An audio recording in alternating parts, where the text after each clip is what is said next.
Hello everyone. आज मैं आप सभी को BHD 143 जो कि हमारी ये बुक है, प्रेमचंद जी के नाम से ये हमारी बुक है। आज मैं आपको इस वीडियो में इस बुक की फुल रिवीजन कराने वाली हूँ विद नोट्स। इससे पहले मैं इस वाली बुक के चैप्टर वाइज वीडियोस मैं अपलोड कर चुकी हूँ। पहले से ही 2 मंथ पहले मैंने उनको अपलोड कर दिया था, बट एज ए रिवीजन मैं आज इस वाली वीडियो में फुल बुक को रिवाइज कराने वाली हूँ आप सभी को। सबसे पहले हम जान लेते हैं इस बुक के बारे में। इस वाली बुक का नाम क्या है? प्रेमचंद इस बुक का नाम है। इसका कोड क्या है? BHDE 143।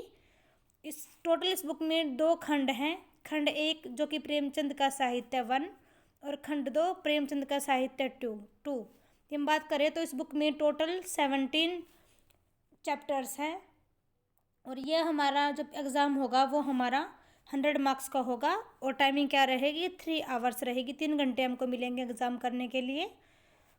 इसके अलावा हम बात करते हैं खंड 1 की, तो इसमें टोटल 7 इकाइयाँ हैं, जिसमें कि सबसे पहली प्रेमचंद का परिचय और साहित्य, और जो बाकी की मतलब नेक्स्ट जो 3 यूनिट्स हैं, जो इकाइयाँ हैं, वो सेवा सदन से ही रिलेटेड हैं। जो सेवा सदन है वो एक प्रेमचंद जी का उपन्यास है, उससे ही रिलेटेड ये 3 यूनिट हमारी रहेंगी। उसके बाद करबला नामक हमारी इकाई नंबर 5 होगी, जो कि करबला उनका एक नाटक था। और ये जो इकाई 6 और 7 है ये साहित्य का उद्देश्य है। ये उनका एक निबंध था। ये दोनों यूनिट्स हमारी उनके बारे में रहेंगी। देखते हैं हमारा खंड नंबर 2। इसमें इकाई 8 से लेकर इकाई 17 तक रहेंगे और ये सारी हम प्रेमचंद जी की कहानियाँ हैं, जिनको हम चैप्टर वाइज मतलब नोट्स के थ्रू हम इनको अच्छे से कर लेंगे। इजी पेपर रहेगा, ये ज़्यादा मुश्किल नहीं है। बस एक बार आप ध्यान से देख लोगे तो आपका इजीली हो जाएगा। ज़्यादा डिफ़िकल्ट नहीं है ये वाली बुक हमारी डिफ़िकल्ट नहीं है। एक बार आपने ध्यान से देख लिया, समझ लिया, तो आप इजीली आप इसको कर सकते हो। सबसे पहले हम स्टार्ट करते हैं हमारी इकाई नंबर 1, प्रेमचंद जी का परिचय और साहित्य। तो हम बात करते हैं प्रेमचंद जी की। तो प्रेमचंद हिंदी साहित्य के महत्वपूर्ण रचनाकार हैं। इन्हें उपन्यास सम्राट के नाम से भी जाना जाता है। इन्होंने उर्दू व हिंदी दोनों भाषाओं में साहित्य सर्जन या साहित्य की रचना की है। बात करते हैं प्रेमचंद के जीवन परिचय की। तो इनका जन्म सन 1880 में हुआ था। यूपी के वाराणसी के लम्ही नामक गांव में इनका जन्म हुआ था। इनके पिता का नाम था अजायब राय, जो कि डाक खाने में एक मुंशी थे। इनकी माता का क्या नाम था? आनंदी देवी। और इनके बचपन का नाम था धनपत राय। यदि हम इनके बारे में अन्य बातें देखें तो ये निर्धन परिवार से ये बिलोंग करते थे। इनका जीवन बहुत ही संघर्षमयी जीवन रहा है इनका। यदि हम एजुकेशन की बात करें तो BA तक इन्होंने शिक्षा ग्रहण की है। पहले ये टीचर थे, उसके बाद ये सब इंस्पेक्टर के पोस्ट पे ये पोस्टेड हो गए थे। ये बात कर रहे थे हम साहित्यिक विशेषताओं की, तो उपन्यास सम्राट इनको कहा जाता है। महान कथाकार हुए हैं ये, और इन्होंने यथार्थ व आदर्श का मिश्रण अपनी रचनाओं में किया है।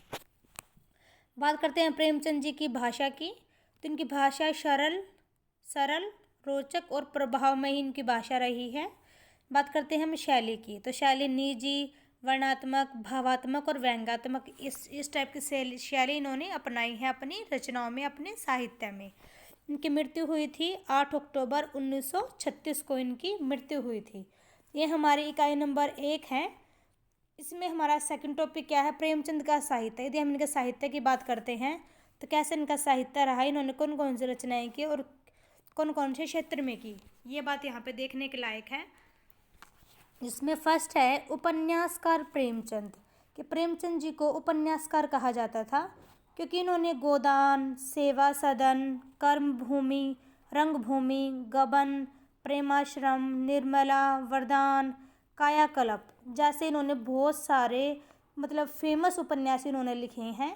और इनके उपन्यासों में मानव जीवन के विविध पक्षों व समस्याओं का यथार्थ चित्रण किया गया है। मतलब इन्होंने जो उपन्यास लिखे हैं उन उपन्यासों के अंदर इन्होंने किसको बनाया है? मानव जीवन को बनाया है। नेक्स्ट है कहानीकार प्रेमचंद। प्रेमचंद जी को कहानीकार भी कहा जाता है क्योंकि इन्होंने लगभग 300 कहानियाँ लिखी हैं। इनकी कहानियों की यदि हम बात करें तो इनके कहानियों के संग्रह में सप्तसुमन, नवनिधि, प्रेम सदन, मानसरोवर प्रमुख हैं इनकी जो कहानियाँ हैं।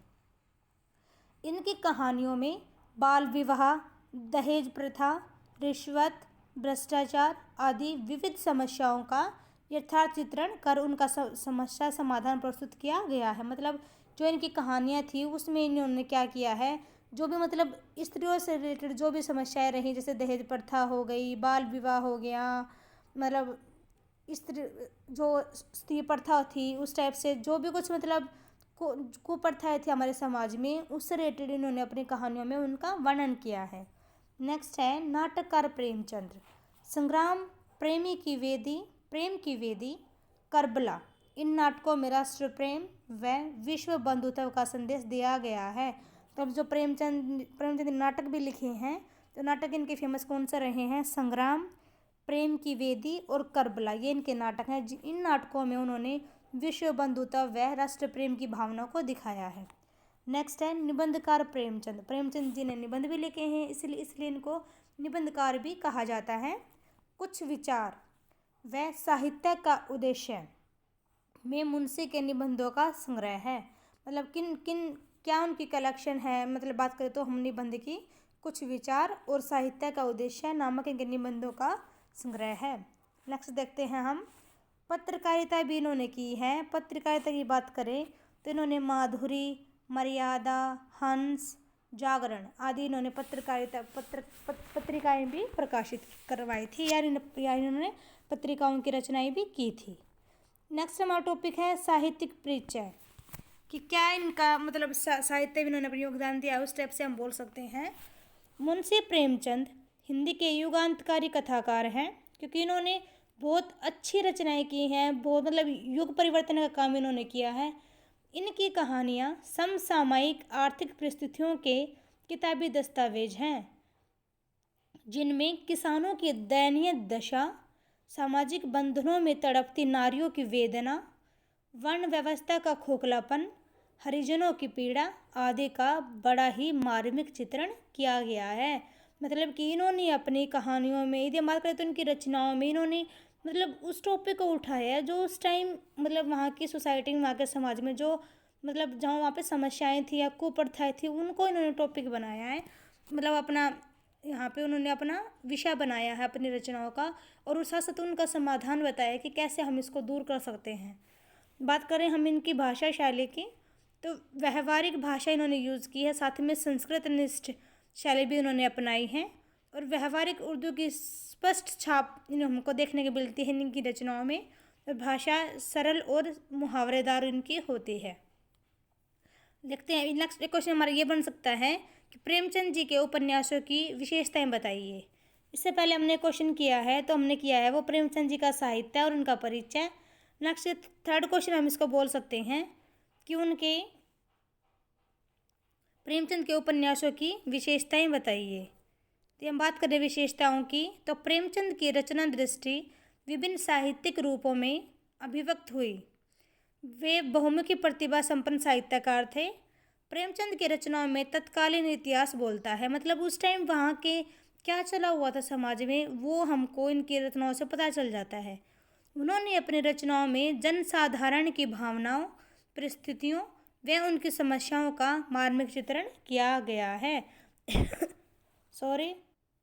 उनकी कृतियाँ भारत के सर्वाधिक विशाल व विस्तृत वर्ग की कृतियाँ हैं। मतलब जो उन्होंने लिखा है वो भारत का सबसे विशाल व बहुत ही फेमस उनकी रचनाएं हैं जो उन्होंने लिखी हैं। तो बात करते हैं हम उनके फर्स्ट उपन्यास की, गोदान की। तो प्रेमचंद का अंतिम व सबसे महत्वपूर्ण उपन्यास रहा है गोदान। इस उपन्यास के प्रमुख पात्र कौन थे, मैं आपको थोड़ा इसलिए बता रही हूँ, यदि किसी टॉपिक से कुछ आ जाता है एग्जाम में तो आप इजीली उसको लिख पाओगे, इसलिए मैं आपको यहाँ पे उनके जो फेमस रहे हैं उपन्यास उनके बारे में थोड़ा बहुत बता रही हूँ। इस उपन्यास के प्रमुख पात्र होरी व धनिया हैं, जो भारतीय किसान के प्रतिनिधि चरित्र हैं। होरी एक सीमांत किसान है। मतलब यहाँ पे जो ये गोदान नामक जो उपन्यास है ये प्रेमचंद का सबसे महत्वपूर्ण उपन्यास है, और ये उनका लास्ट उपन्यास था। और इसमें जो दो पात्र हैं वो होरी और धनिया हैं। जो होरी है वो भारतीय किसान हैं, एक सीमांत किसान है, वो सीमांती किसान कह सकते हैं हम उसको, और जो मतलब जो भारतीय किसानों की जो दशा को दिखाता है। नेक्स्ट इनका था वरदान उपन्यास। आर्य समाज से प्रभावित होकर उन्होंने जलवे इसार जो कि 1912 में उन्होंने एक उपन्यास लिखा था। यह इसी शीर्षक से उर्दू में प्रकाशित हुआ था। हिंदी में यह वरदान के नाम से प्रकाशित हुआ। मतलब जो जलवे इसार था उसको हिंदी में प्रकाशित किया गया वरदान नाम से। यह एक धार्मिक और सामाजिक उपन्यास है। वरदान जो उपन्यास है वो एक धार्मिक और सामाजिक उपन्यास है। इस उपन्यास का प्रमुख संदेश यही है कि व्यक्ति को अपना व्यक्तिगत आराम छोड़कर राष्ट्र की सेवा करनी चाहिए। मतलब जो वरदान नामक ये उपन्यास है इसको पहले तो संस्कृत मतलब उर्दू में लिखा गया था, जलवे इसार नामक शीर्षक से, उसको बाद में ट्रांसलेट किया गया हिंदी में वरदान नाम से। और जो ये वाला उपन्यास है ये एक धार्मिक और सामाजिक उपन्यास है। और ये क्या हमको संदेश देता है कि हमको राष्ट्र की सेवा करनी चाहिए बजाय कि अपने व्यक्तिगत आराम के। नेक्स्ट हमारा है सेवा सदन। सेवा सदन जो उपन्यास है वो इसके थ्रू ही प्रेमचंद जी को ख्याति प्राप्त हुई थी या वो फेमस हुए थे सेवा सदन उपन्यास के कारण ही। कला की दृष्टि से देखें तो जो सेवा सदन नामक उपन्यास है प्रेमचंद जी का वो उनका पहला प्रौढ़ उपन्यास है। इसमें उन परिस्थितियों पर विचार किया गया है कि जिनके वशीभूत होकर समाज के कुछ वैश्या बनने को बांधे होते, कि क्या रीज़न रहता है कि नारियां स्त्री वैश्या बनने को मतलब मजबूर हो जाती हैं, क्या उसके पीछे रीज़न है, ये सल उपन्यास में बताया गया है। नेक्स्ट है प्रेमाश्रम जो कि 1922 में लिखा गया था। इसमें एक भारतीय किसान की दरिद्रता का वर्णन किया गया है, बताया गया है कि गरीबी की समस्या कैसे मतलब परेशान कर देती है किसान को, वो चीज़ बताई गई है। नेक्स्ट है रंगभूमि उनका एक उपन्यास है जो कि 1925 में लिखा गया था। यह उपन्यास असहयोग आंदोलन स्थगित होने के बाद लिखा गया है। इस उपन्यास का जो केंद्रीय पात्र था वो एक अंधा भिखारी सूरदास है। और सूरदास की ज़मीन को एक उद्योगपति जॉन सेवक लेना चाहता है। और इस तरह से बताया गया कि कैसे जो अंधा भिखारी सूरदास है वो अपनी ज़मीन को बचाता है। रंगभूमि में ये चीज़ दिखाई गई है। तो हम ओवरऑल बात करें सामान्य विशेषताओं की तो इनके उपन्यास की क्या विशेषताएं रही हैं। इन विभिन्न सामाजिक समस्याओं का इन्होंने चित्रण किया है और हमारे जन शिक्षण का इन्होंने कार्य किया है। समाज के पक्ष में इनकी सारी रचनाएं हैं। साहित्यिक किसानों, महिलाओं व दलितों के लिए इन्होंने साहित्य लिखा है। देश व वातावरण का इन्होंने वर्णन किया है। सामाजिक धार्मिक उपन्यास इन्होंने लिखे हैं और जागरूकता फैलाना चाहते थे। ये हमारा चैप्टर नंबर 1 हो गया। यदि हम एट लास्ट देखें तो इस प्रकार यह कहा जा सकता है कि बहुमुखी प्रतिभा के धनी प्रेमचंद जी ने उपन्यास, नाटक, कहानी, लेख, समीक्षा, संस्मरण, संपादकीय सहित लगभग सभी लेखन क्षेत्रों में अपना योगदान दिया है। मतलब प्रेमचंद जी जो हैं वो एक बहुमुखी प्रतिभा के धनी लेखक हैं, व्यक्ति हैं। उन्होंने हर एक मतलब क्षेत्र में रचनाएं की हैं, चाहे वो उपन्यास हो, नाटक हो, कहानी हो, पत्रिकाएं हो, कुछ भी हो, चाहे उन्होंने हर क्षेत्र में लिखा है। तो ये हमारा चैप्टर नंबर 1 कंप्लीट हो गया है। हम देखते हैं हमारा चैप्टर नंबर 2। ये हमारा चैप्टर नंबर 2 सेवा सदन का कथानक व अंतर्वस्तु। ये जो इकाई नंबर 2, 3 और 4 तीन इकाइयाँ इस सेवा सदन नामक उपन्यास से ही रिलेटेड रहेंगी। इसे हमारा एक हमको क्वेश्चन जरूर देखने को मिलेगा एग्जाम में। इन तीनों चैप्टरों से मतलब सेवा सदन से टॉपिक से हमको क्वेश्चन पेपर में ज़रूर से ज़रूर आना है, तो इसको हम अच्छे से देख लेते हैं। सबसे पहले तो सेवा सदन प्रेमचंद रचित उपन्यास है। किसने लिखा है सेवा सदन उपन्यास को? प्रेमचंद जी ने लिखा है। इसका प्रकाशन कब हुआ था? 1918 में हुआ था। कब हुआ था प्रकाशन? 1918 में इसका प्रकाशन हुआ था। इसे प्रेमचंद पहले 1916 में उर्दू में बाजार ए हुस्न के नाम से लिख चुके थे।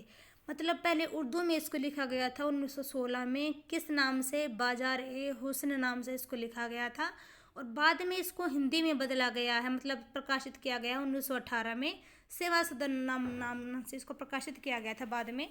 हम बात करें तो स्त्री जीवन के दुखों व संघर्षों का चित्रण सेवा सदन उपन्यास की विशेषता है। मतलब जो ये सेवा सदन नामक उपन्यास है इसमें स्त्री जीवन के दुखों व संघर्षों को दिखाया गया है कि किस प्रकार स्त्रियां मतलब अपने जीवन में दुख व संकटों का सामना करती हैं। इसे प्रेमचंद जी का पहला यथार्थवादी उपन्यास भी माना जाता है। मतलब ये उनका पहला यथार्थवादी, मतलब इस वाले उपन्यास में उन्होंने यथार्थता को दिखाया है, ये यथार्थता को उन्होंने यहाँ पे उजागर किया है। प्रेमचंद यहाँ भारतीय समाज में स्त्री की स्थिति का बहुविध चित्रण करते हैं। वे परिवार, समाज, बाजार और राजनीति में स्त्रियों की प्रचलित छवि का यथार्थ चित्रण करते हैं। मतलब उन्होंने हर पहलू से दिखाया है कि परिवार के पहलू से, समाज से, बाजार से, मतलब हर टाइप से उन्होंने स्त्री की छवि को दिखाने का प्रयत्न किया है। जब बात करें तो सुमन, भोली और सुभद्रा जैसे प्रमुख तथा गंगाजली, शांता और जानवी जैसे गौण पात्रों से स्त्रियों के विविध रूप दर्शाने का प्रयास किया गया है। मतलब जो इनका ये उपन्यास है, इसमें उन्होंने मोस्टली फीमेल कैरेक्टर को ही लिया है। सबको दिख रहा होगा, सुमन, भोली, सुभद्रा, गंगाजली, शांता, जानवी, इस टाइप से। तो इन्होंने यहाँ पे विविध रूप से इस स्त्रियों पात्रों को दिखाने का प्रयत्न किया है। यदि हम बात करें सेवा सदन के कथानक की विशेषताएं, क्या क्या उनके कथानक की विशेषताएं हैं, तो ये देखिए, स्त्री जीवन के संघर्षों का उन्होंने यथार्थ चित्रण किया है। सबसे पहले ये विशेषता है। चरित्रों की विश्वसनीयता, कि जो उन्होंने कैरेक्टर लिए हैं वो बिल्कुल ऑथेंटिक लिए हैं, मतलब बिल्कुल करेक्ट लिए हैं। नेक्स्ट है सामान्य संस्कारों पर व्यंग प्रहार, मतलब जो वहाँ पे रूल रेगुलेशन बनाई गई है उन पर उन्होंने कटाक्ष किया है, व्यंग किया है। नंबर 4, सामाजिक कुरीतियों का उद्घाटन उन्होंने किया है कि क्या क्या हमारे समाज में बुराइयां पनप रही हैं, उस टाइम पे क्या क्या वहाँ पे कुरीतियाँ हैं उनको उन्होंने दिखाया है। नेक्स्ट है सहज सरल भाषा और कथानक, बहुत इजी उन्होंने भाषा का यूज़ किया है। नेक्स्ट हम बात करते हैं सेवा सदन की अंतर्वस्तु। इसमें फर्स्ट बात करेंगे प्रेमचंद और स्त्री समस्या, मतलब क्या क्या उस टाइम पे स्त्री समस्या थी, क्या उनको प्रॉब्लम थी, कैसे कैसे उनको सोल्व किया जा सकता है, इस हिसाब से इस टॉपिक में हम बना के लिख सकते हैं। नेक्स्ट है विवाह संस्था और प्रेमचंद, मतलब उस टाइम पे विवाह सिर्फ एक बोझ समझा जाता था लड़की को, कि बस यदि शादी हो जाए तो बाप के सिर से वो बोझ हट जाए, इस टाइप से माना जाता था। कोई जोड़ी नहीं, बेमेल विवाह कर दिया जाता था, इस टाइप से था। तो इस टाइप की वहाँ पे विवाह संस्था थी उस टाइम पे, तो उस पर प्रेमचंद जी ने लिखा है। नेक्स्ट है सेवा सदन की मौलिकता, कि जो सेवा सदन है वो एक मौलिक उपन्यास है, एक जर्नल उनका उपन्यास है। जब बात करें एट लास्ट, सेवा सदन उपन्यास में भारतीय स्त्री के जीवन, सत्य तथा संघर्ष को दर्शाया गया है, कि इस उपन्यास में जो लेडीज़ हैं उनके बारे में बताया गया है।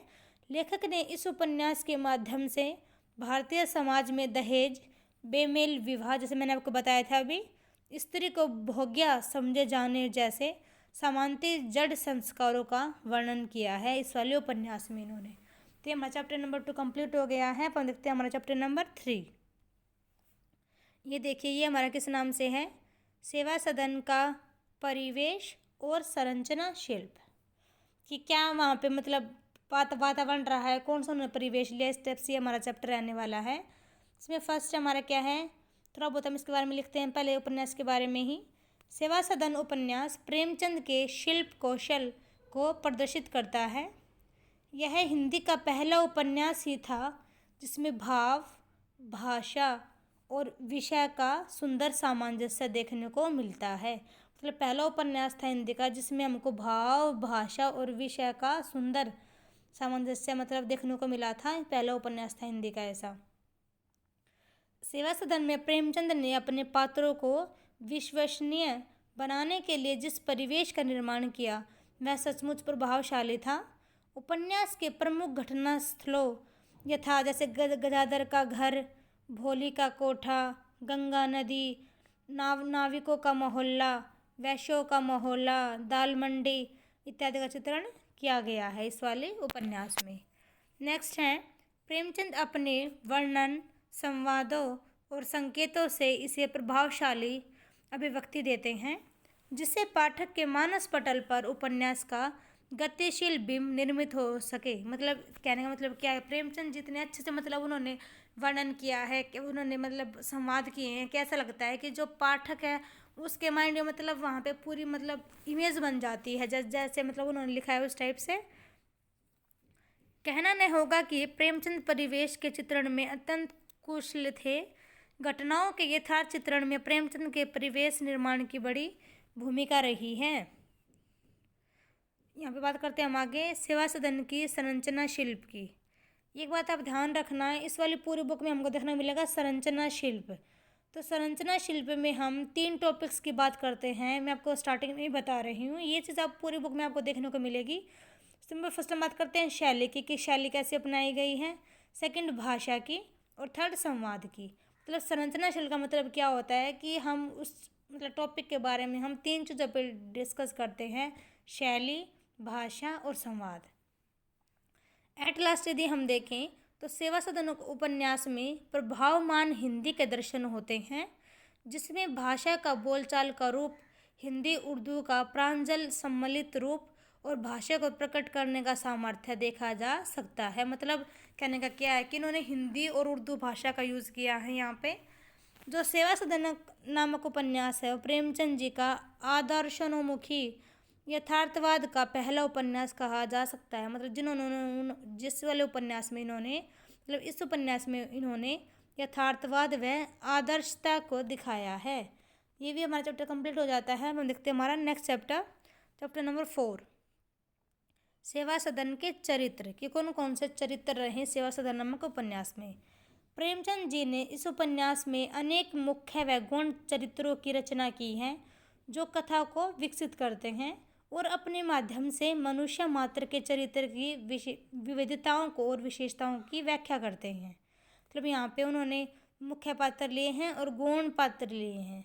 बात करें मुख्य पात्र की तो सबसे मुख्य पात्र है सुमन, विठलदास, कृष्णचंद और गजाधर, ये यहाँ पे मुख्य चरित्र हैं।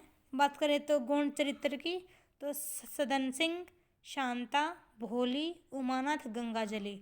इनमें से आपको एक मतलब इस एग्ज़ाम में जो टिप्पणी आएगी इनमें से आपको किसी भी इन एक कैरेक्टर के बारे में आपको देखने को मिलेगा कि इस कैरेक्टर के बारे में मतलब उसका परिचय दीजिए, उसके बारे में बताइए, या फिर उसके व्यक्तित्व के बारे में टिप्पणी कीजिए। इनमें से आपको एक ज़रूर देखने को मिलेगा एग्ज़ाम में।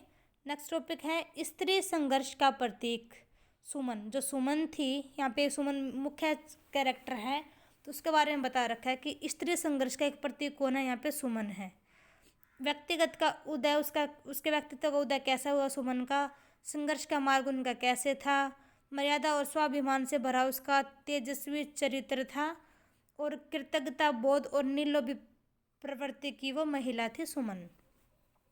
तो मैं एट लास्ट बात करें तो सेवा सदन उपन्यास में भारतीय स्त्री के संघर्षों की प्रतीक सुमन का चरित्र सबसे प्रभावशाली बन पड़ा है। इसमें प्रेमचंद ने स्त्री जीवन पर बेहद मार्मिक ढंग से विचार प्रकट किए हैं। तो मतलब ये हमारे चैप्टर नंबर 4, ये भी हमारा कंप्लीट हो जाता है। नेक्स्ट हमारा है चैप्टर नंबर 5, जो कि हमारा किस नाम से है, करबला की अंतर्वस्तु और मूल्यांकन। जो करबला नामक जो इनकी ये नाटक था ये 1924 में लिखा गया था। ये चीज़ आप याद कर लेना, जो जो डेट और सन है थोड़े थोड़े, इसमें मतलब अच्छा इम्पैक्ट पड़ता है यदि आप इनको लिखते हो तो साथ साथ में। प्रेमचंद का सर्वश्रेष्ठ नाटक करबला इस्लाम के संस्थापक हजरत मोहम्मद के नवासे हुसैन की शहादत का सजीव व रोमांचक विवरण लिए हुए एक ऐतिहासिक नाटक है। तो जो करबला है यह एक ऐतिहासिक नाटक है और ये किसके बारे में बताता है, जो इस्लाम के संस्थापक कौन थे, हज़रत मोहम्मद थे, इनका एक नवासा था हुसैन, उसकी शहादत को दिखाते हैं कि कैसे वो शहीद हो गया। इस नाटक में यही दिखाया गया है। नेक्स्ट, इस नाटक व घटना की मूल संवेदना यह है कि मुस्लिम धर्म में भी त्याग, समर्पण और शहादत की भावना को दर्शाया गया है। मतलब ये बताया गया है कि मुस्लिम धर्म वाले भी त्याग कर सकते हैं, समर्पण कर सकते हैं और वो भी शहादत दे सकते हैं। इस नाटक में वर्णित घटना के माध्यम से यह बताने का प्रयत्न किया गया है कि तत्कालीन मुस्लिम समाज में जहाँ तक एक और अत्याचारी क्रूर शासक थे, तो वहीं इमाम हुसैन जैसे अन्याय, अत्याचार एवं आतंक के प्रति लड़ने वाले सच्चरित्र महापुरुष भी थे। मतलब इस नाटक के थ्रू हमको क्या बताया गया है कि मुस्लिम समाज में एक तरफ तो मतलब क्रूर शासक थे, अत्याचारी थे, वहीं दूसरी तरफ इमाम हुसैन जैसे मतलब अच्छे वहाँ पे महापुरुष थे, जो मतलब जो अन्याय के खिलाफ लड़ना चाहते थे। करबला के मैदान में लड़ा गया यह युद्ध इतिहास में अपना विशेष महत्व रखता है। करबला नाटक में कुल पात्रों की संख्या 30 के आसपास बैठती है। देखो कि मतलब 30 कैरेक्टर लिए हैं प्रेमचंद जी ने इस वाले नाटक में, जो नाटक के मंचन व अभिनेता के दृष्टि से बहुत ही अधिक हैं। तो जो 30 कैरेक्टर लिए हैं वो बहुत बड़ी बात है कि 30 कैरेक्टर लेके नाटक लिख रहे हैं। तो इसी से आप समझ सकते हो कि प्रेमचंद जी कितने अच्छे लेखक रहे हैं। उनका नाटक करबला एक ऐतिहासिक और धार्मिक घटना पर आधारित है। तो जो करबला नामक जो ये नाटक है ये ऐतिहासिक और धार्मिक है। करबला उनका इस्लाम के इतिहास से संबंधित ऐतिहासिक और धार्मिक नाटक है। करबला शहर सन 680 में हज़रत मोहम्मद साहब के नवासे हुसैन और तत्कालीन खलीफा यजीद के बीच युद्ध हुआ। मतलब 680 में करबला नामक शहर में युद्ध हुआ था हुसैन और खलीफा यजीद के बीच, जिसमें अपने परिवार और समर्थकों के साथ हुसैन शहीद हो गए थे। तो जो इस्लाम धर्म के संस्थापक कौन थे? हज़रत मोहम्मद, और उनके नवासा जो हुसैन था वो शहीद हो गया अपने पूरे परिवार और समर्थकों के साथ युद्ध में। और ये युद्ध किन के बीच हुआ था? हुसैन के बीच और खलीफा यजीद के बीच। इस घटना की ऐतिहासिकता को ध्यान में रखते हुए उन्होंने नाटक में किसी तरह का कोई प्रयोग नहीं किया है। पात्रों को उसी तरह से प्रस्तुत किया गया है जैसा इतिहास में उनका उल्लेख मिलता है। तब उन्होंने एक्यूरेट दिखाया है, उन्होंने अपनी तरफ से कोई इसमें कुछ मिक्सअप नहीं किया है। करबला की भाषा उर्दू बहुल है, मतलब उर्दू मोस्टली भाषा यूज़ की गई है क्योंकि इसके पात्र मोस्टली मुस्लिम हैं। इसी तरह से उनका पदनाम भी अरबी फ़ारसी में ही प्रयुक्त होने वाले हैं। मतलब उन्होंने इस वाले मतलब नाटक में मोस्टली उन्होंने उर्दू को यूज़ किया है। नेक्स्ट है, इस नाटक में 5 अंक हैं तथा कई दृश्य परिवर्तन हैं। मतलब यहाँ पे टोटल 5 अंक हैं। और नाटक में प्रेमचंद ने स्त्री पात्रों का भी चित्रित किया है, मतलब उन्होंने स्त्री पात्रों को भी लिया है अपने इस नाटक में। हुसैन, यजीद, मरवान, वलिद, अब्बास, जियाद, सिमर आदि प्रमुख पात्र हैं इस वाले नाटक में। तो ये हमारा चैप्टर पूरा हो जाता है। नेक्स्ट देखते हैं हमारा चैप्टर नंबर 6, जो कि हमारा किस नाम से है? साहित्य का उद्देश्य का वाचन और व्याख्या। मतलब जो ये साहित्य का उद्देश्य जो है ये इनके निबंधों का एक संग्रह है, इसके बारे में हम पढ़ेंगे। इसमें सबसे पहले क्या है? साहित्य का उद्देश्य प्रेमचंद के लिखित भाषण के लिखित रूप हैं। मतलब जो प्रेमचंद जी ने भाषण दिया था उसका ये एक लिखित रूप है। प्रेमचंद जी ने भाषण दिया था उसको ही लिख दिया गया है और यही हमारा साहित्य के उद्देश्य नाम से ये हमको मिल गया है। प्रेमचंद ने यह व्याख्यान लखनऊ शहर में प्रगतिशील लेखक संघ की स्थापना के अवसर पर अध्यक्ष के रूप में दिया था। इस सम्मेलन का आयोजन सन 1936 में हुआ था और प्रेमचंद ने इस आयोजन को साहित्य के इतिहास की एक स्मरणीय घटना कहा है। यदि हम बात करें तो ये आयोजन कब हुआ था? 1936 में हुआ था। कहाँ हुआ था? लखनऊ शहर में हुआ था। और किसकी स्थापना के दिवस पर? प्रगतिशील लेखक संघ की स्थापना के दिवस पर प्रेमचंद जी को वहाँ पे अध्यक्ष के रूप में बुलाया गया था और वहाँ इन्होंने साहित्य के इतिहास नाम से उन्होंने यहाँ पे ये भाषण दिया था साहित्य के उद्देश्य नाम से। और प्रेमचंद के इसी आयोजन को साहित्य के इतिहास की एक मतलब याद रखने वाली घटना कहा जाता है कि साहित्य के इतिहास में ये घटना है कि उनकी याद रखने वाली घटना थी।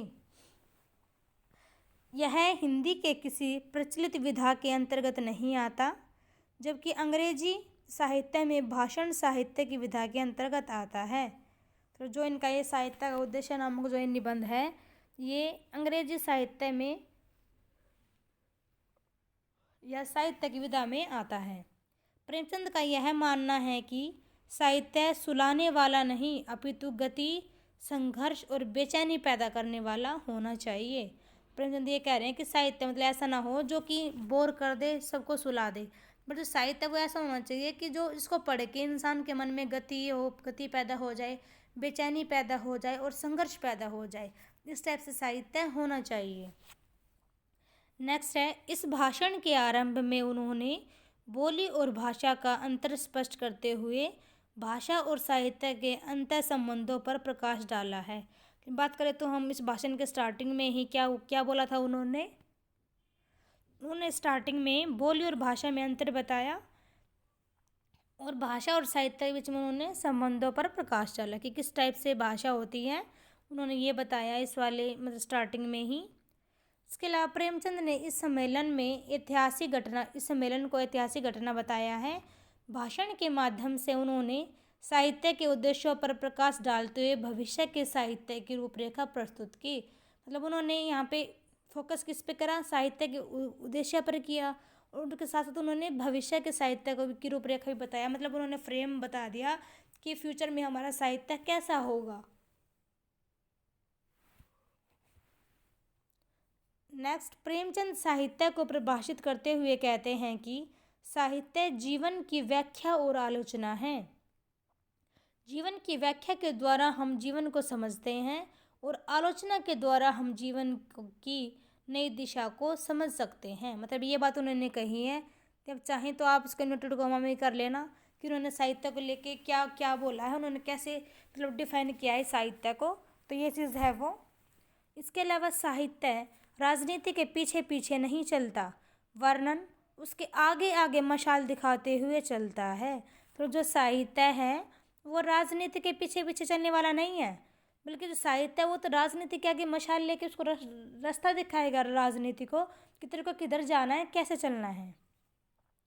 उन्होंने यहाँ भक्ति काव्य और रीति काव्य की प्राचीन परंपरा का विरोध किया क्योंकि उनके अनुसार इन धाराओं का साहित्य अब उपयोगी नहीं है। तभी उन्होंने विरोध किया भक्ति काव्य का और रीति काव्य का। उनके अनुसार अब ऐसे साहित्य की आवश्यकता है जो जगाए, सुलाए नहीं, क्योंकि ज़्यादा सोना मृत्यु का लक्षण है। तो क्या कहना चाह रहे प्रेमचंद जी कि साहित्य ऐसा होना चाहिए जो इंसान को अंदर से जगा दे, उसको सुलाए नहीं, कि जो सोना होता है वो तो मृत्यु का लक्षण होता है, हमको ज़्यादा सोना नहीं चाहिए। नेक्स्ट हमारा चैप्टर नंबर 7, साहित्य का उद्देश्य। जो ये निबंध है या जो भाषण उन्होंने लिखा है उसके थ्रू इसका विश्लेषण करेंगे और हम इसका मूल्यांकन करेंगे। साहित्य का उद्देश्य निबंध में साहित्य एवं समाज के अंतर संबंधों पर गहनता से विचार विमर्श किया गया है। प्रेमचंद ने इस निबंध में सबसे पहले साहित्य की भाषा पर जोर दिया है। मतलब साहित्य की भाषा को इन्होंने बताया कि किस तरह से हमारी भाषा होनी चाहिए।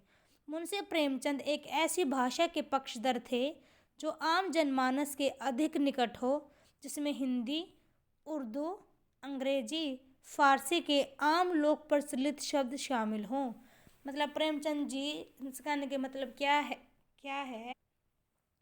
कि प्रेमचंद जी ऐसा चाहते थे कि हमारे साहित्य की भाषा ऐसी हो जिसको मतलब आम इंसान अच्छे से समझ ले, ऐसे भाषा होनी चाहिए। बात करते हैं साहित्य के उद्देश्य की अंतर्वस्तु की।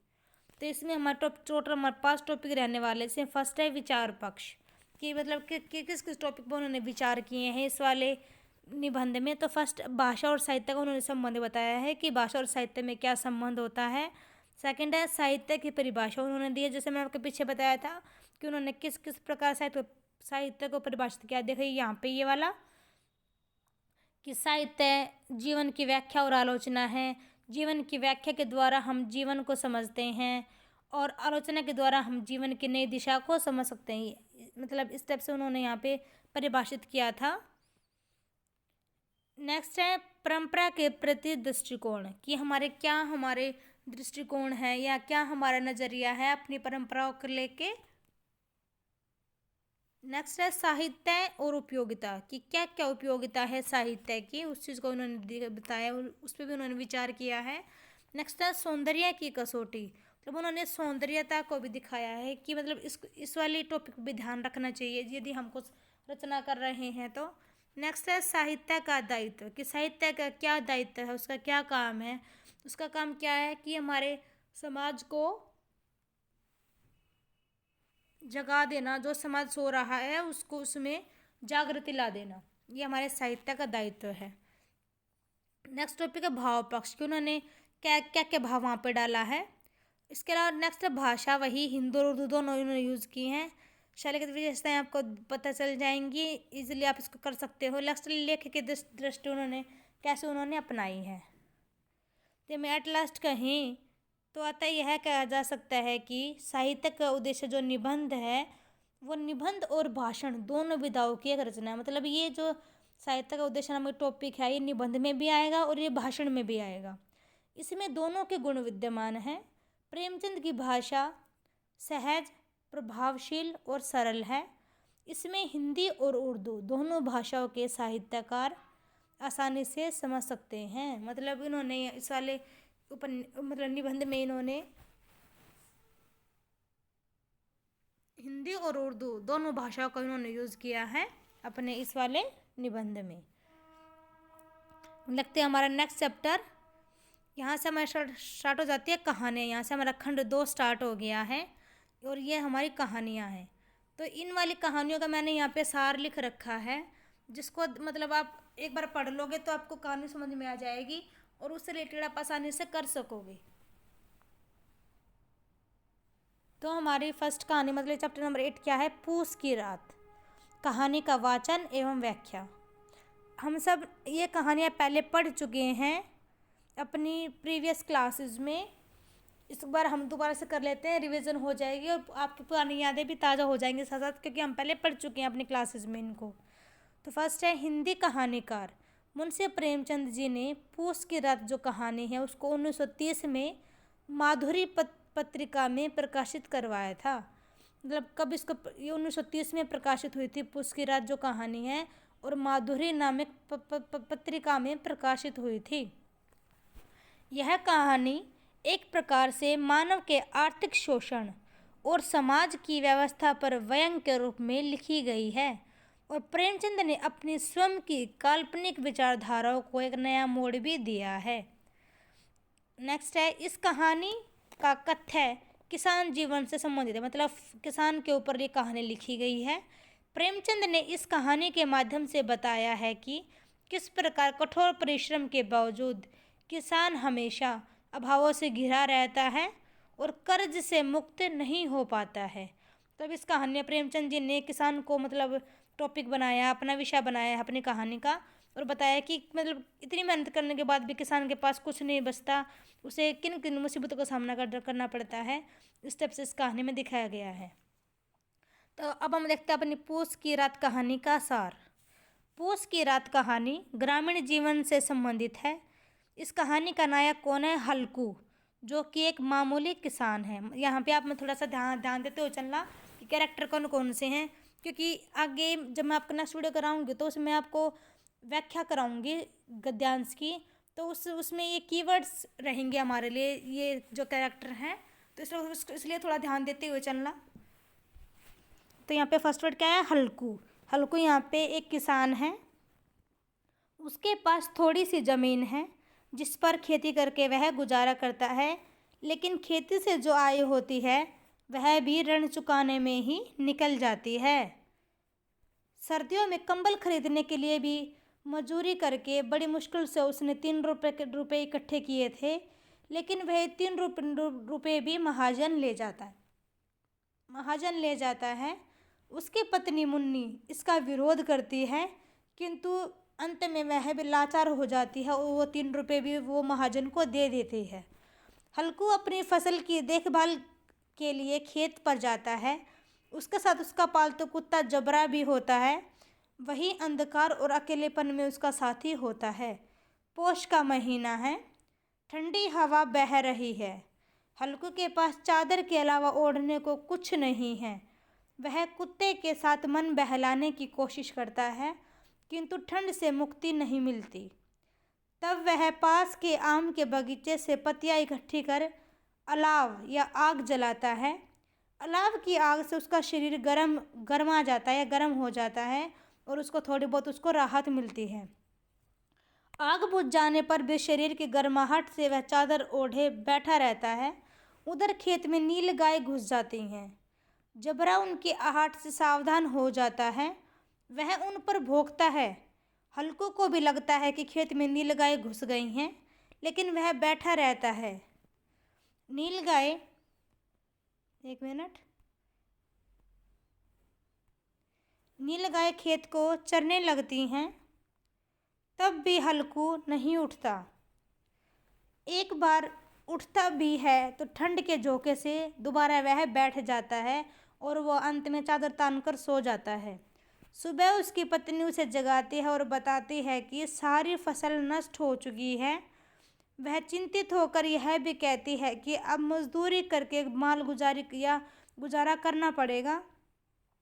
इस पर हल्कू खुश होकर क्या बोलता है कि रात को ठंड में यहाँ सोना तो न पड़ेगा, और इसके साथ यह कहानी समाप्त हो जाती है। तो मैंने आपको बताई ये कहानी थी कैसे कैसे, मतलब वो बेचारा जो हल्कू है, उसकी पत्नी मुन्नी है, एक उनका कुत्ता है जबरा नाम का, और स्टेप्स कैसे वो मतलब अपना गुजारा कर रहे हैं इस ठंड भरी रातों में, सबसे बता रखा है। नेक्स्ट हमारा चैप्टर नंबर 9 है, ये भी इसी से रिलेटेड है। इसमें हम पूस की रात कहानी का हम कथा वस्तु देखेंगे और हम इसका विश्लेषण करेंगे। जो पूस की रात कहानी है वो मुंशी प्रेमचंद जी द्वारा लिखी गई है और यह एक मार्मिक और अति संवेदनशील कहानी है। इस कहानी में प्रेमचंद जी ने अपने देश के किसानों की दशा के बारे में बताया है कि कैसे उनकी स्थिति है, कि उनको क्या क्या फेस करना पड़ता है अपने जीवन में। इस कहानी की शैली की बात करें तो यथार्थवादी शैली है। भाषा, बोलचाल की और संवाद जो है वो स्वाभाविक है। यहाँ मैं आपको शॉर्ट में बता रही हूँ कि शैली यहाँ पे यथार्थवादी शैली अपनाई है। भाषा वही सरल सहज और प्रभावमयी है और संवाद स्वाभाविक है। संवाद मतलब क्या है कि जैसे जो यहाँ पे बात हुई, जो भी बातचीत हुई, जैसे मुन्नी और हल्कू के बीच में जबरा के साथ बात करता है हल्कू, मतलब ये मतलब जो कन्वर्सेशन हुई, जो संवाद हुआ, वही यहाँ पे संवाद टाइप में हम लिखेंगे। नेक्स्ट है कथा वस्तु। कथा वस्तु में बात करते हैं हम 3 टॉपिक की: कहानी का आरंभ, कहानी का विकास और कहानी का अंत। मतलब ये 3 बात करते हैं हम कथा वस्तु में। ये मैंने आपको पूरी कहानी बता दी है, उसको आप देख लेना एक बार, उससे रिलेटेड ये हमारे टॉपिक ईजिली हो जाएंगे। नेक्स्ट है चरित्र चित्रण। मुन्नी है जो हल्कू की पत्नी है, जबरा एक कुत्ता है और हल्कू जो है वो हमारा सेंट्रल कैरेक्टर है। इसमें हमारे 3 ही टोटल कैरेक्टर हैं। इसके अलावा यदि हम बात करें तो संरचना शिल्प के मैंने बताया था 3 टॉपिक रहते हैं इसमें: भाषा, शैली और संवाद। 3 टॉपिक यहाँ पे बात करें तो हम भाषा, तो यहाँ पे उन्होंने सरल भाषा अपनाई है, शैली यथार्थवादी है और संवाद भी स्वाभाविक है। एट लास्ट पूस की रात जो कहानी है यह एक यथार्थवादी कहानी है और इस कहानी में किसान जीवन से संबंधित ये कहानी है, किसान के बारे में बताया गया है।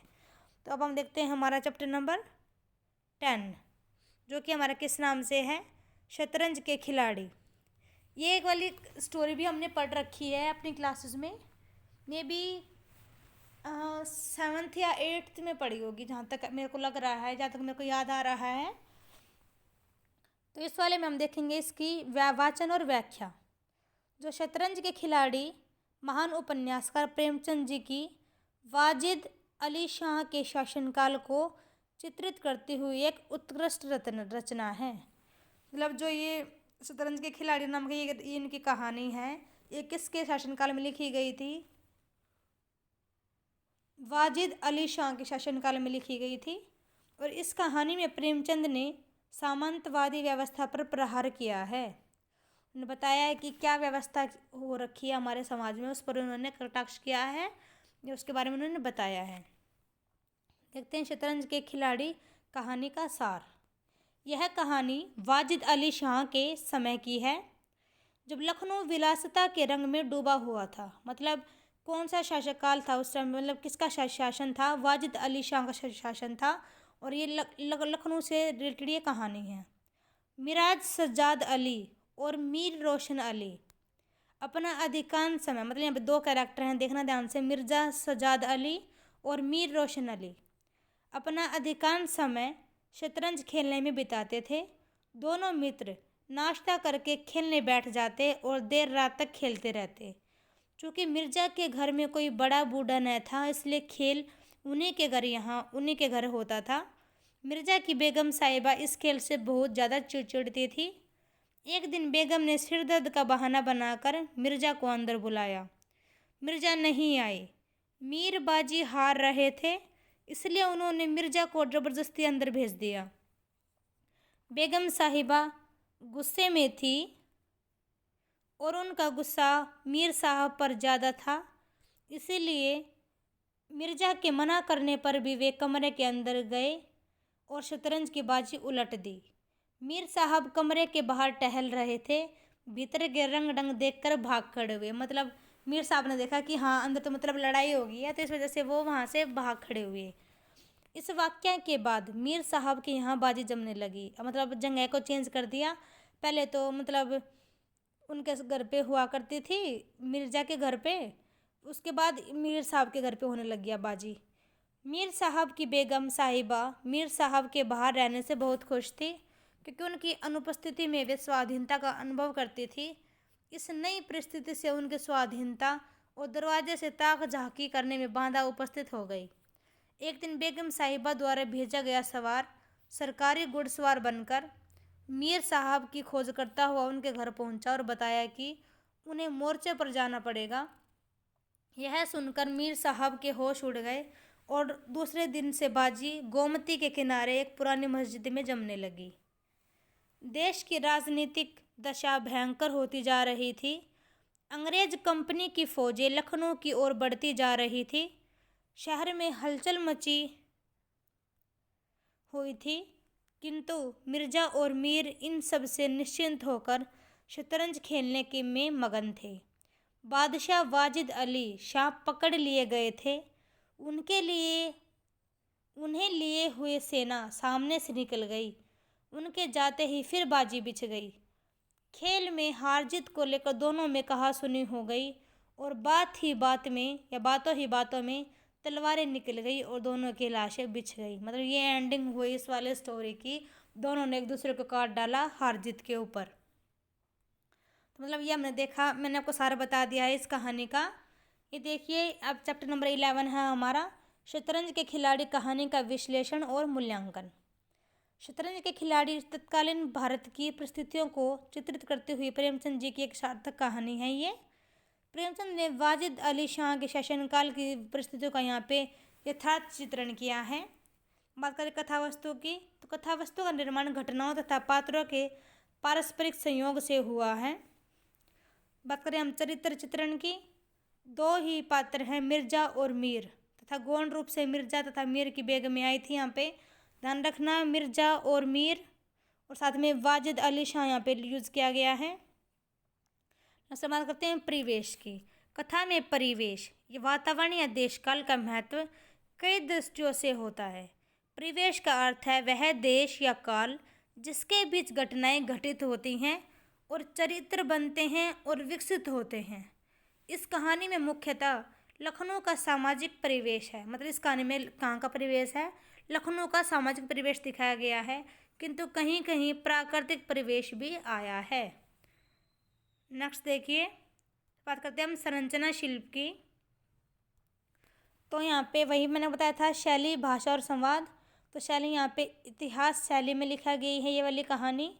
भाषा वही उर्दू और मिश्रित जनभाषा। और संवाद में दो या कई पात्र परस्पर बातें करते हैं और उनकी बातों के माध्यम से ही कहानी आगे बढ़ती है। मैंने बताया था संवाद क्या होता है। नेक्स्ट है मूल्यांकन। कहानी के विश्लेषण के बाद उसका मूल्यांकन करना आसान हो जाता है, क्योंकि हम पहले कहानी को पूरा हम पढ़ चुके हैं, मैंने आपको सारी बता दी है। मूल्यांकन का तात्पर्य है कहानी के बारे में कोई निर्णय देना नहीं, वर्णन कहानी की मूल संवेदना और शीर्षक की उपयुक्तता पर विचार करना, कि मूल संवेदना क्या रही कहानी की और जो शीर्षक है क्या वो ठीक है या नहीं है, तो इसके अकॉर्डिंग मतलब हमको बताना है। हम देखते हैं कहानी की मूल संवेदना या प्रतिपाद्य। मूल संवेदना या प्रतिपाद्य का अर्थ क्या होता है कि कहानीकार ने कहानी में क्या कहा है या वह क्या कहना चाहता है। इसी को कहानी का उद्देश्य भी हम कह सकते हैं। यदि बात करें तो शीर्षक की उपयुक्तता के क्या मतलब जो यहाँ पे जो शीर्षक दिया है प्रेमचंद जी ने, क्या वो ठीक दिया है, उस चीज़ की हम यहाँ पे इस वाले टॉपिक में हम जांच करते हैं। इस कहानी का शीर्षक शतरंज के खिलाड़ी बहुत सार्थक है। इस कहानी में शतरंज के खेल की यह पूरी दुनिया चित्रित की गई है और अंत में यह विडंबना दिखाई गई है कि अपने बादशाह के लिए जिनकी आंखों में एक बूंद आंसू न निकला, उन दोनों प्राणियों ने शतरंज के वजीर की रक्षा में प्राण दे दिए। यह शीर्षक लखनऊ के विलासी जीवन का प्रतीक भी बन गया है, इसलिए कह सकते हैं कि यह बहुत ही उपयुक्त शीर्षक है। मतलब जो ये टाइटल यहाँ पे दिया है प्रेमचंद जी ने शतरंज के खिलाड़ी, बिल्कुल ये ठीक उन्होंने दिया है। एट लास्ट यदि हम देखें तो शतरंज के खिलाड़ी में 1857 के संग्राम से पूर्व की अवध की स्थिति का यथा चित्रण किया गया है। प्रेमचंद जी ने सामंती समाज की पतनशीलता को कथावस्तु का आधार बनाया है। उन्होंने बताया कि उनके रीज़न क्या रहा उनके पतन के पीछे, प्रेमचंद जी ने बताया है। देखते हैं हमारा नेक्स्ट चैप्टर जो कि है पंच परमेश्वर कहानी है हमारी ये। इसके हम वाचन में व्याख्या करेंगे। सबसे पहले पंच परमेश्वर प्रेमचंद जी की महत्वपूर्ण कहानियों में से एक कहानी है ये। यह 1916 में सरस्वती पत्रिका में प्रकाशित हुई थी। कब प्रकाशित हुई थी? 1916 में प्रकाशित हुई और सरस्वती पत्रिका में। ये हमको थोड़ा बहुत याद रखना होगा इनके बारे में, क्योंकि पेपर में हमको लिखना होगा तो अच्छा इम्पैक्ट पड़ता है एग्जामिनर के माइंड पे कि हाँ भी बच्चों को अच्छे से याद है इसके बारे में, इस टाइप से। तो इनको आप याद कर लेना कि कौन सी कहानी कब प्रकाशित हुई थी, इस टाइप से। शुरुआत में इस कहानी का मूल नाम पंचायत था। अब जो पंच परमेश्वर जो ये कहानी है इसका मूल नाम क्या था? पंचायत था। परंतु महावीर प्रसाद द्विवेदी ने इसका नाम बदलकर पंच परमेश्वर इसका नाम रख दिया और इसी नाम से इसको सरस्वती पत्रिका में छाप दिया। पंच परमेश्वर में दो मित्रों की कहानी है। यह कहानी ईमानदार रहना सिखाती है। मतलब जो ये कहानी है इसमें दो फ्रेंडों की बात की गई है और ये हम सबको ईमानदारी सिखाती है, ये वाली कहानी। हम स्टार्ट करते हैं हमारी कहानी का सार। कहानी का प्रारंभ इस वाक्य से होता है, जुम्मन शेख और अलगू चौधरी में गाढ़ी मित्रता थी। तो यहाँ से स्टार्ट होती है हमारी कहानी। जुम्मन शेख कैरेक्टर हैं और अलगू चौधरी कैरेक्टर हैं। ये भी हम पढ़ चुके हैं, ये वाली स्टोरी भी हम आपको आपको ये जैसे मैं आपको बताऊंगी सार, तो आपको याद आता जाएगा कि हाँ हमने ये पहले से पढ़ रखी है। यह वाक्य आगे चलकर कहानी के विकास में महत्वपूर्ण भूमिका निभाता है। जुम्मन शेख अपनी मौसी की सारी जायदाद यह कहकर अपने नाम लिखवा लेता है कि उनकी पूरी जिंदगी सेवा करेंगे, अर्थात उनका भरण पोषण करेंगे। मगर कुछ समय बाद ही जुम्मन तथा उसकी पत्नी का व्यवहार मौसी के प्रति बदल जाता है। परेशान होकर मौसी ने पंचायत में अपनी बात रखने का निर्णय लिया।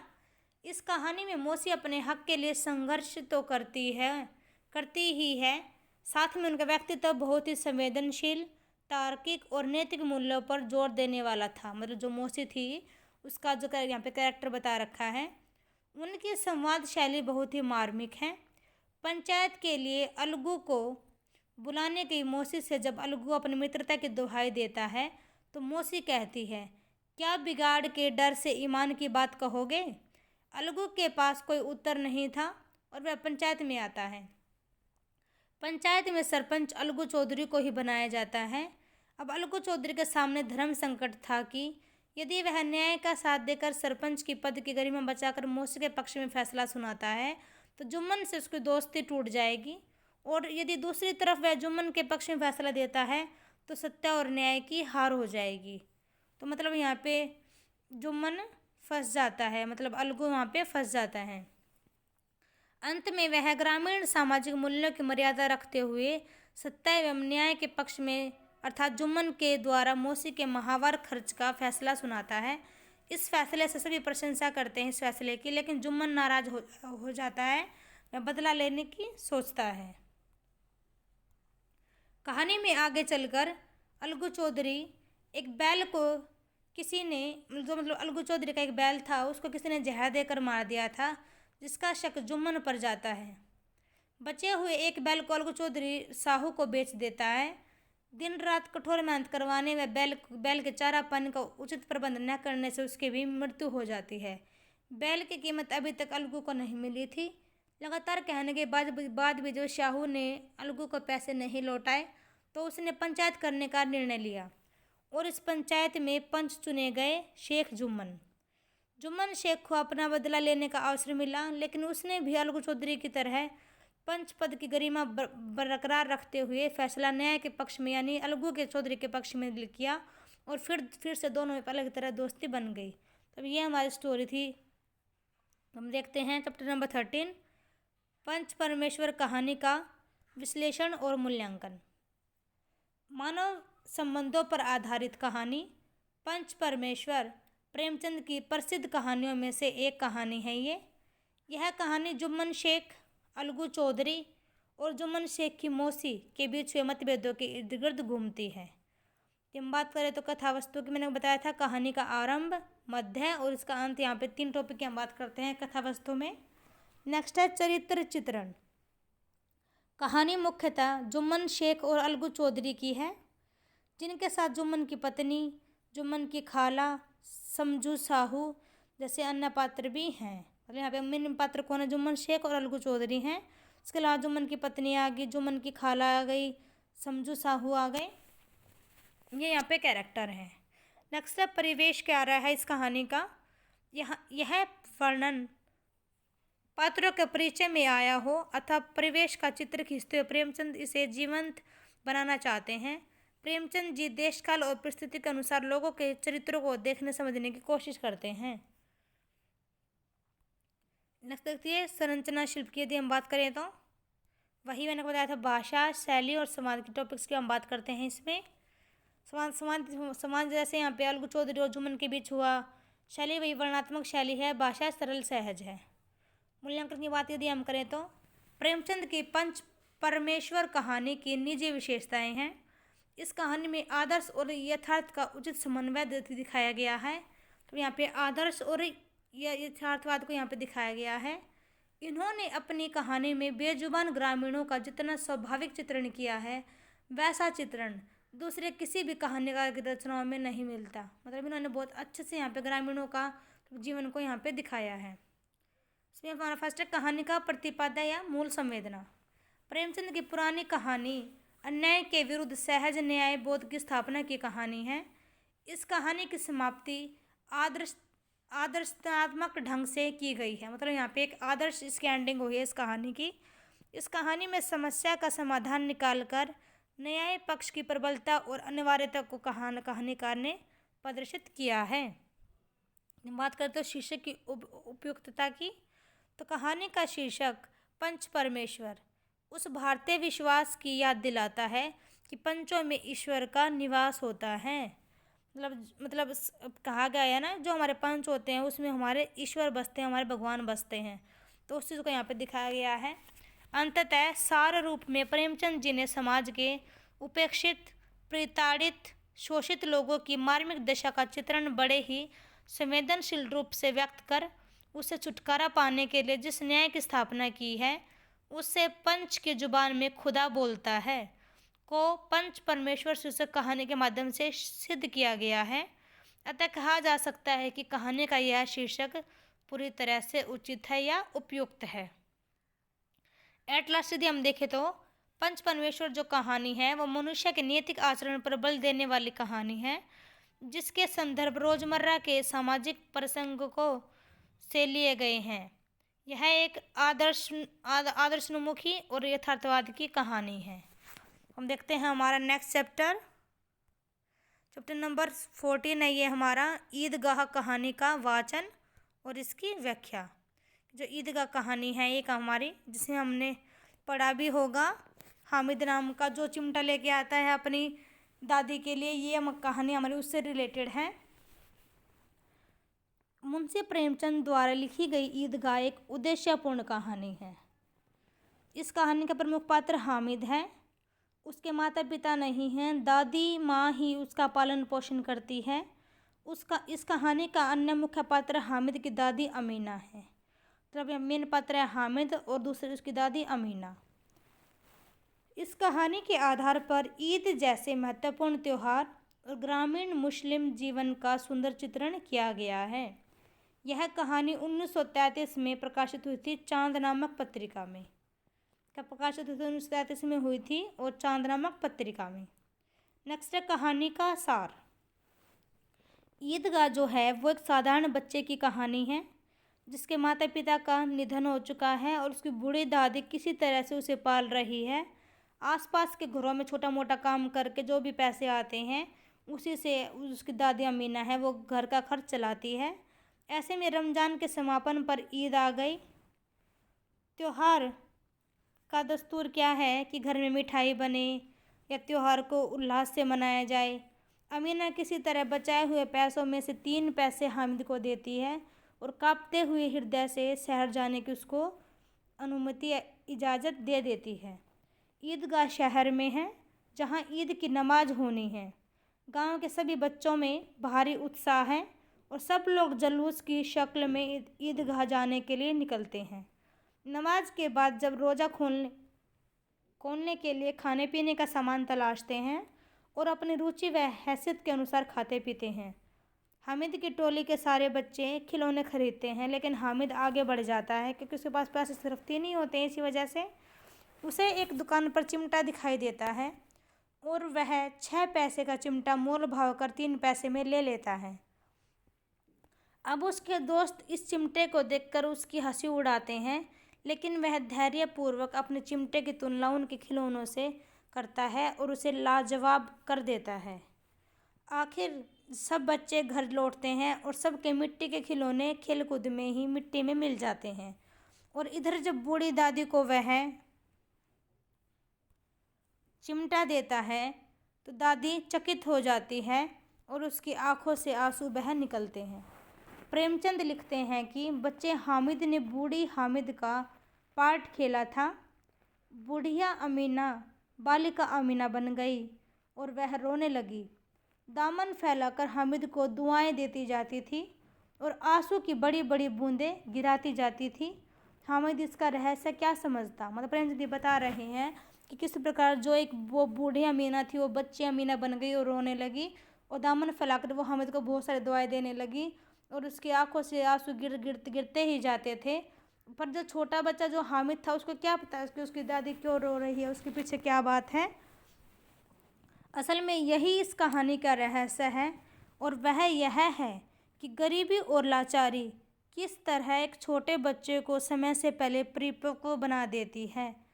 हामिद की उम्र छोटी होने के बावजूद आज उसका कद दादी की नज़र में बहुत बड़ा हो गया है और वह उसका त्याग और प्रेम देखकर अमीना भाव विभोर हो गई है और अपने आप को एक बालिका के समान महसूस करने लगी है। तो ये हमारी स्टोरी थी।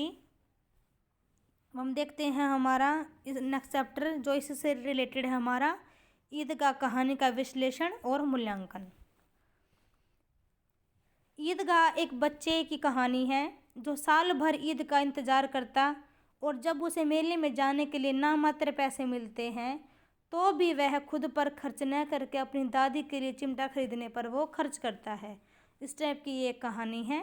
ईदगाह कहानी प्रेमचंद द्वारा लिखी गई है और यह एक संवेदनशील कहानी है।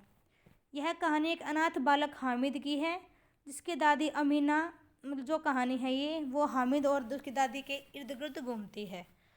हामिद के चरित्र के माध्यम से अभावग्रस्त जीवन के कारण बच्चों का समय से पहले समझदार होना और इच्छाओं का दमन करना दर्शाया गया है।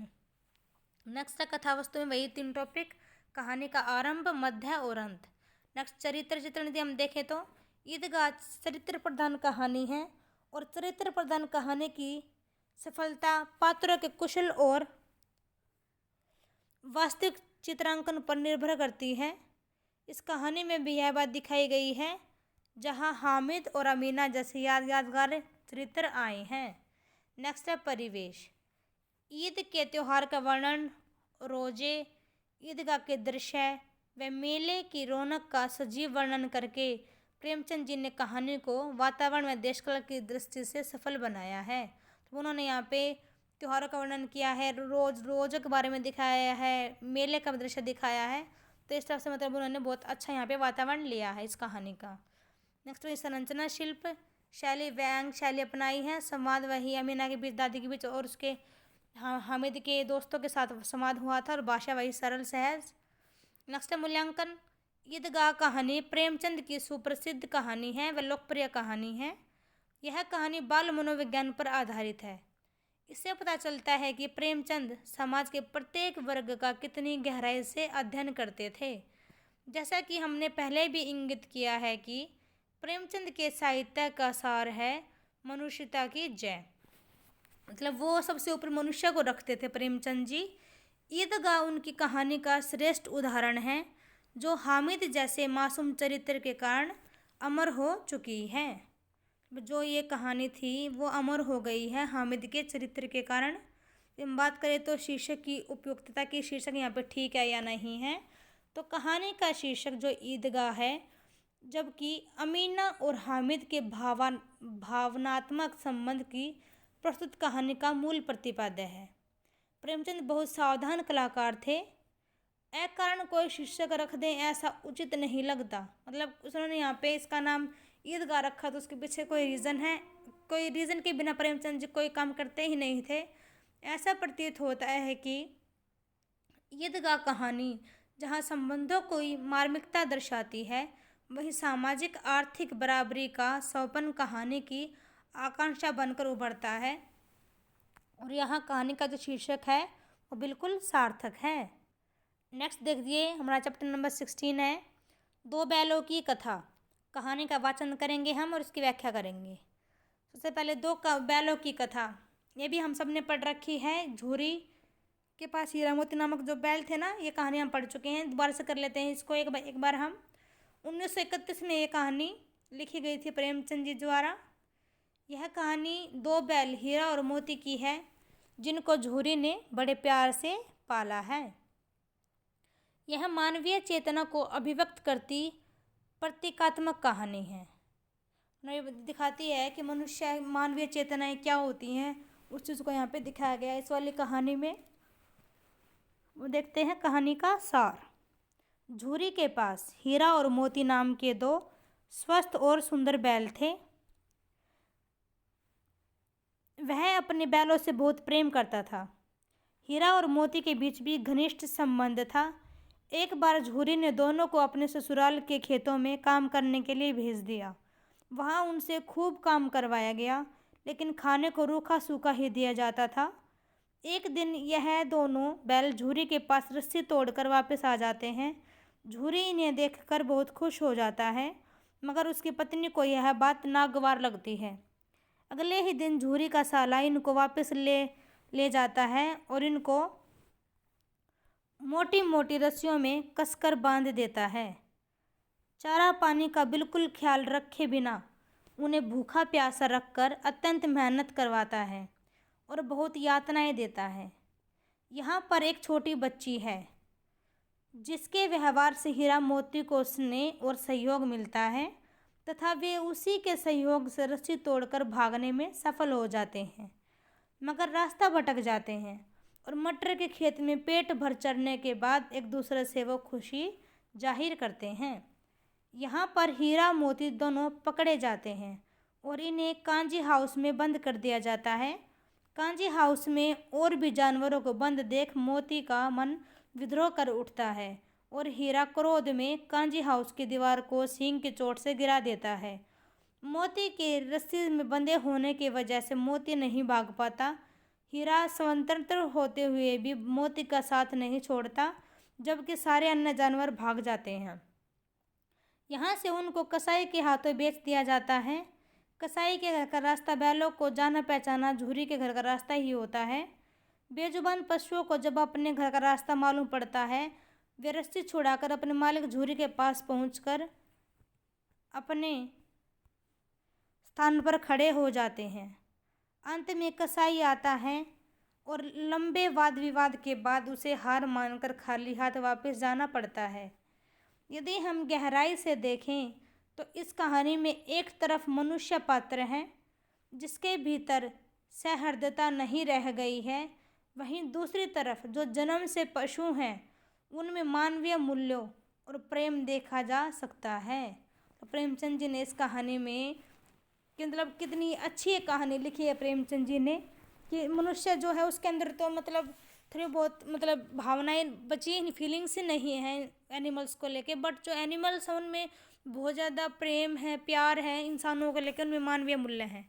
सबसे यहाँ पे दिखाया गया है प्रेमचंद द्वारा रचित दो बैलों की कथा एक ऐसी भावात्मक कथा है जो प्रत्यक्ष रूप में तो हीरा और मोती नाम दो बैलों से जुड़ी है, किंतु परोक्ष रूप में बिना संघर्ष के स्वाधीनता संभव नहीं है का संदेश देती है। मतलब यहाँ पे मेन जो संदेश क्या है कहानी का कि बिना संघर्ष किए हमको आज़ादी मिलना असंभव है, बिना संघर्ष के स्वाधीनता संभव नहीं है, ये इस कहानी का संदेश है मेन।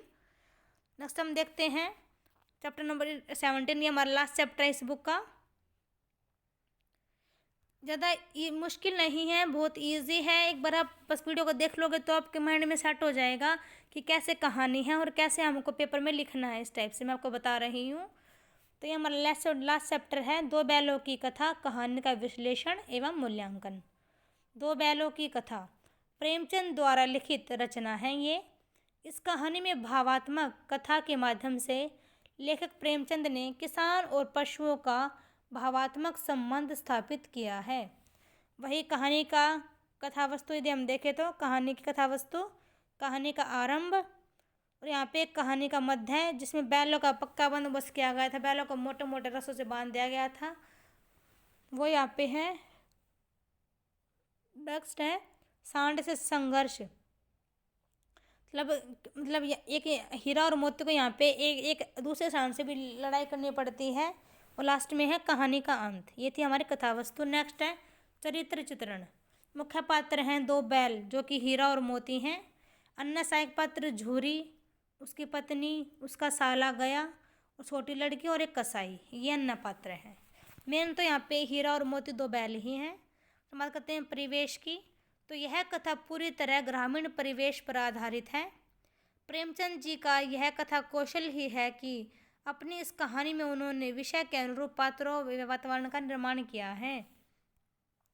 नेक्स्ट वही संरचना शिल्प, तीन टॉपिक में बात करते हैं। भाषा वही सरल सहज है, शैली ठेठपन दिखाया गया है, वह ग्रामीण रस शैली यहाँ पे अपनाई गई है। और संवाद वही झूरी का होता है, उसके पति के साथ उसके साले के साथ होता है, हीरा मोती बातें करते हैं आपस में, वही चीज़ है। तो मूल्यांकन की बात करें तो कहानी का प्रतिपादक या मूल संवेदना क्या है। दो बैलों की कथा में प्रेमचंद ने स्पष्ट किया है कि किस प्रकार पशु और मानव में परस्पर प्रेम होता है। इस प्रकार इस कहानी का मूल संदेश पशु और मानव के भावात्मक संबंधों को उजागर करते हुए स्वतंत्रता के लिए नैतिक धर्म पर अडिग रहते हुए संघर्ष करने की प्रेरणा देना है। बात करें तो शीर्षक की उपयुक्तता या सार्थकता की। यद्यपि इस कहानी का दिया गया शीर्षक दो बैलों की कथा अत्यंत सादा और साधारण दिखाई देता है, लेकिन दोनों बैलों के संघर्ष के बहाने मनुष्य की स्वतंत्रता व मुक्ति की कथा बन जाता है। चूँकि यह कहानी पूरी तरह से हीरा और मोती नाम के दो बैलों पर ही केंद्रित है, अतः इस कहानी का शीर्षक दो बैलों की कथा सर्वथा उपयुक्त है। मतलब जो यहाँ पे शीर्षक दिया गया है वो बिल्कुल उचित है, बिल्कुल ठीक है। जब मैं एट लास्ट देखें तो दो बैलों की कथा कहानी बैलों के माध्यम से मनुष्य की स्वाधीनता का संदेश देने वाली कहानी है, जिसके लिए बैल लाख मुसीबत उठाते हैं। यह ग्रामीण रस वाली कथा है, यथार्थ बोध पर आधारित है, जिसकी भाषा सरल, सहज व स्वाभाविक है। तो ये हमारे चैप्टर 17 में आपको पूरे करा दिए कंप्लीट। ये हमारी बुक थी कौन सी, PhD 143, जिसका हमारा एग्ज़ाम 21 दिसंबर को है। और इसके अलावा हमने इसमें टोटल 17 यूनिट कवर अप कर ली हैं। मैंने आपको टोटल बता दिया था, जैसे कि इसमें 2 खंड थे। पहले फर्स्ट खंड ये था, सेकंड हमारा ये था, और देन हमने स्टार्ट किया था हमारा जब इकाई नंबर 1 से, और मैंने आपको टोटल पूरी 17 इकाइयाँ करा दी हैं। आई होप कि आपको अच्छे से समझ में आया हो और आपके लिए हेल्पफुल रहे ये। तो मैंने आपको ये पूरी बुक की सीरीज कंप्लीट करा दी है। इसके बाद मैं इस वाले चैप्टर से मतलब इस वाली बुक से रिलेटेड मैं यहाँ पे 2 वीडियो और डालूँगी। एक वीडियो में तो मैं आपको इम्पोर्टेंट क्वेश्चंस विद आंसर कराऊंगी इस वाली बुक से जो भी आ सकते हैं या जिसकी संभावना है। इसके अलावा मैं एक वीडियो और डालूंगी क्योंकि इस वाली बुक में इस वाले एग्ज़ाम में हमारी व्याख्या आएंगी। वो हमको कोई भी 5 गद्यांश देगा और एक गद्यांश हमारा 12 मार्क्स का होगा। मतलब 12 नंबर मिलेंगे हमको एक गद्यांश की व्याख्या करने के। तो टोटल मतलब वो हमको 5 गद्यांश देगा। 5 में से हमको कोई 3 गद्यांश करने होंगे और एक गद्यांश हमारा 12 नंबर का होगा। तो मतलब 36 नंबर की हमारी व्याख्या पोर्शन हो जाएगा। तो मैं मतलब आपको गद्यांश लेके उसकी आपको व्याख्या करके दिखाऊंगी। आपको बताऊंगी कि कैसे हम कीवर्ड्स का यूज़ करते हुए हम मतलब जान सकते हैं कि ये कौन सी कहानी से ली गई है, कौन से उपन्यास से लिया गया ये वाला गद्यांश, और कैसे हम व्याख्या करेंगे। तो मैं ये चीज़ आपको बताऊंगी नेक्स्ट वीडियो में। और इसके अलावा एक मैं आपको इम्पोर्टेंट क्वेश्चंस की वीडियो डालूंगी। ये मैंने आपको पहले ही बता दिया है। तो ये आज हमने इस फुल बुक को रिवाइज कर लिया है अच्छे से। आई होप कि आपके लिए हेल्पफुल रहे। यदि आपको लग रहा है कि हाँ आपके कुछ थोड़ा बहुत काम आ रहा है मेरे बताए हुए कंटेंट, तो प्लीज़ लाइक करें, शेयर करें एंड सब्सक्राइब करें। ज़्यादा से ज़्यादा आप शेयर करें क्योंकि किसी की हेल्प हो जाएगी आपके एक शेयर करने से, किसी को फ़ायदा मिल जाएगा। तो इसलिए प्लीज़ शेयर करें ज़्यादा से ज़्यादा। और यदि आपको कोई कमी लग रही है तो आप कमेंट में बता सकते हैं। और यदि आपको कोई डाउट है किसी भी टाइप का तो आप कमेंट करके पूछ सकते हैं। Thank you everyone.